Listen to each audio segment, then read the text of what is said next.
Hello, welcome back to another Speed Build Monday. This time it is a pool, a public pool, a swimming pool in Oasis Springs.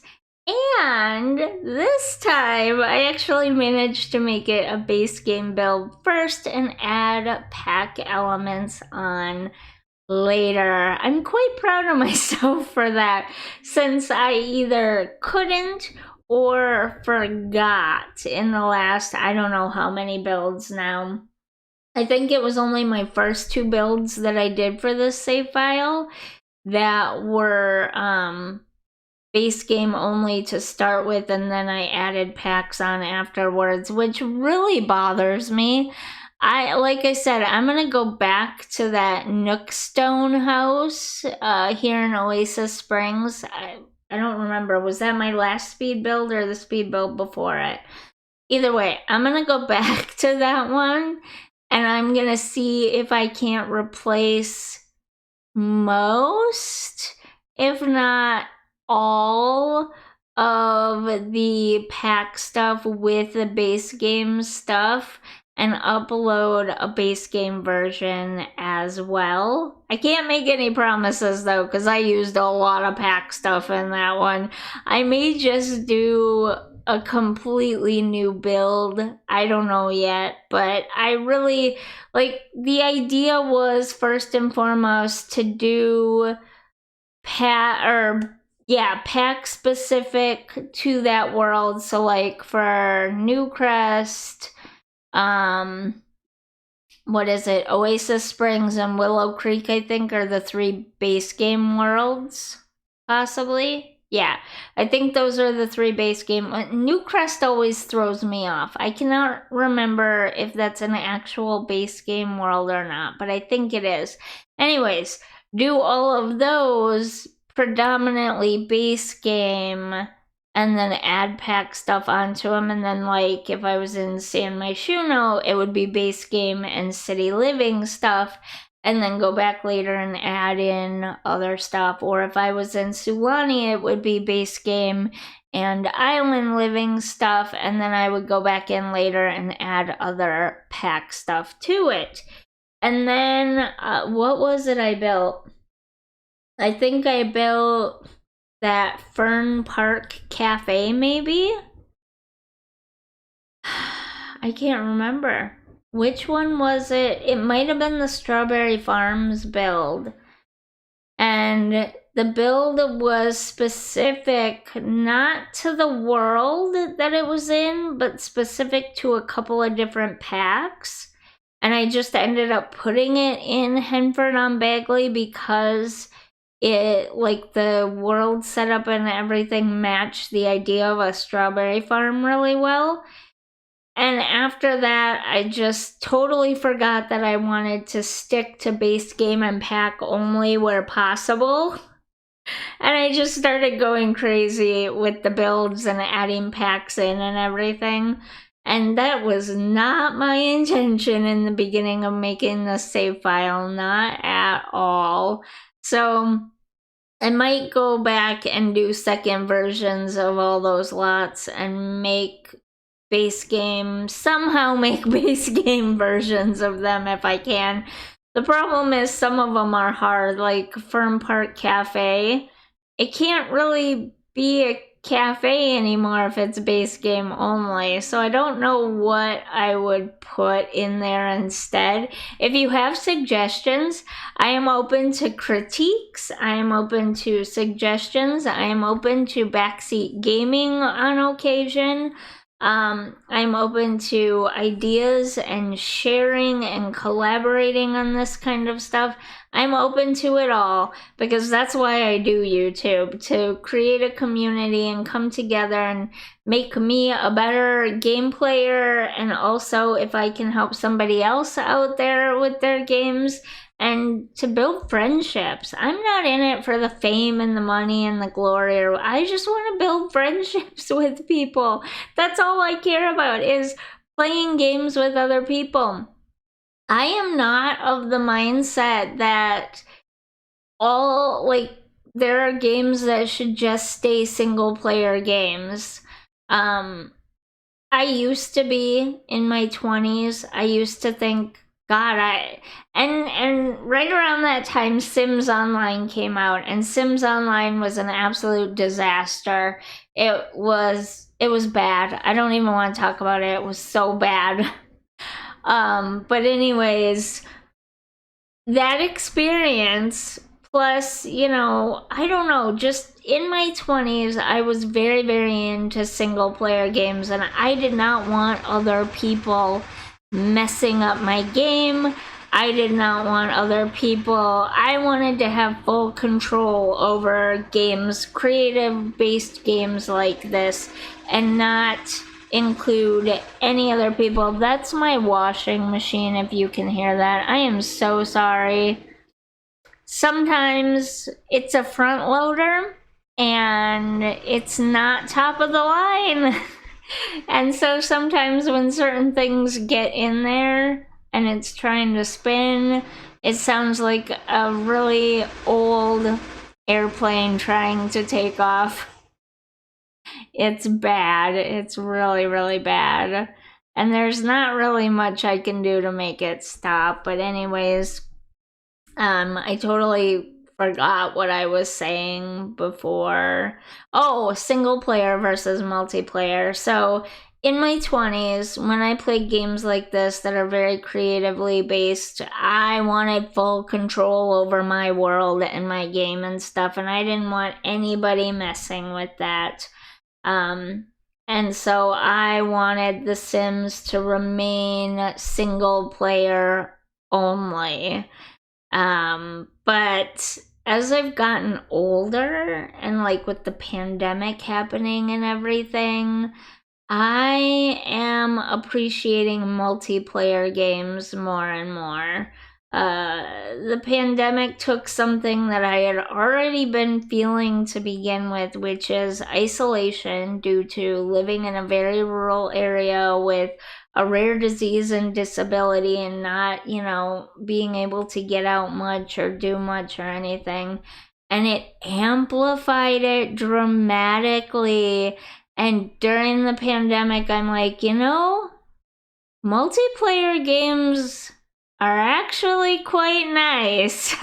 I remember there at the beginning of the pandemic, my niece, my daughter, my sister, and I all got together and we played Minecraft together several times. And it was, I had so much fun. It was the most, like, it was the funnest time I've ever had playing Minecraft.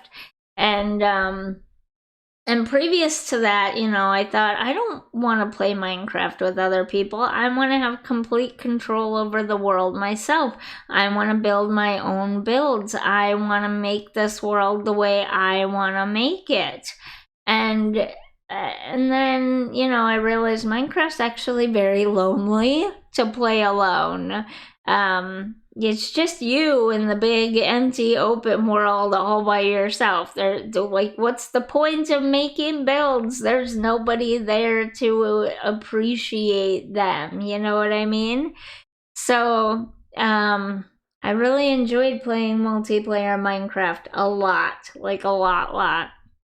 And I think if it's done right, The Sims could be really fun multiplayer as well. In my head, I'm thinking something like a cross between Minecraft Bedrock, Stardew Valley, and Sims Mobile. So, like, you would have a house, or maybe an entire world that you build up, and you have complete creative control over.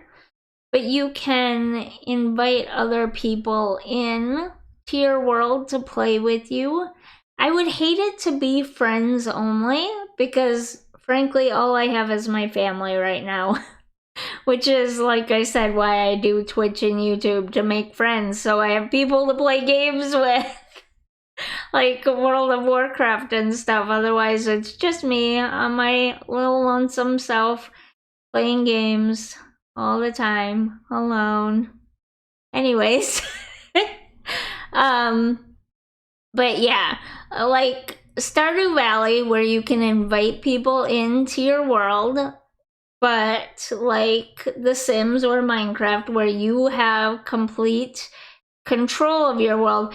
I guess it would be sort of like Welcome to Bloxburg on Roblox, where you build your lot, or in this case in The Sims, your world. You build the world the way you want it to be. All the community lots, all the homes, all the townies and everything. You build them the way you want them to be.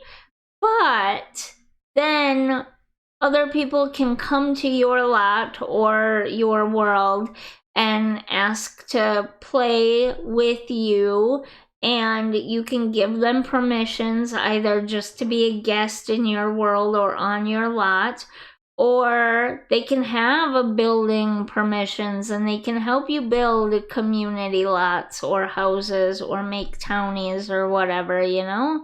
I don't know. To me, in my head, I'm seeing a hybrid of like Bloxburg, Stardew Valley, Minecraft, and The Sims all combined to make it so that you still have complete creative control over your world, but you also can bring other people into play, and not just people on your friends list, but anybody who's in the game can come join you at your game, but it wouldn't hinder on having those people in your game. Like Stardew Valley, you can still get through the game on your own, completely 100%. You still have this whole game to play through. You still take your Sims to work. You still have babies with your Sims have babies, excuse me.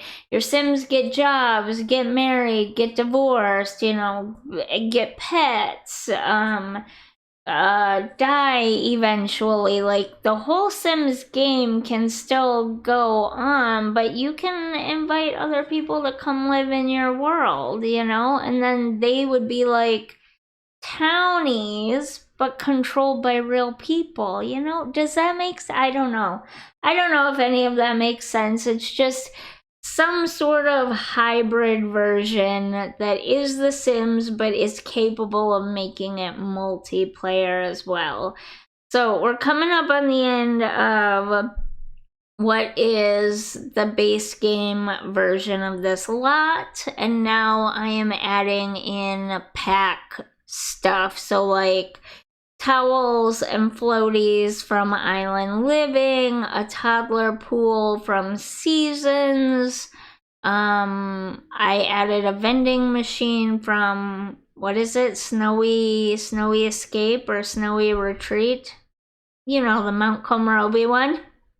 I added the cold drinks, I think it is, vending machine.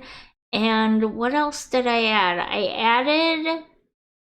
What else did I add?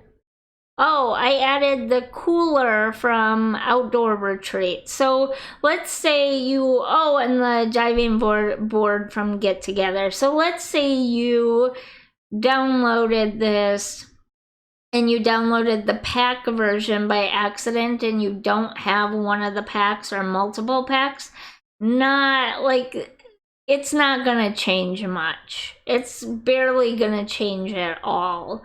You'll just be missing a few minor elements like the toddler pool or the beach towels all over the ground or the diving board.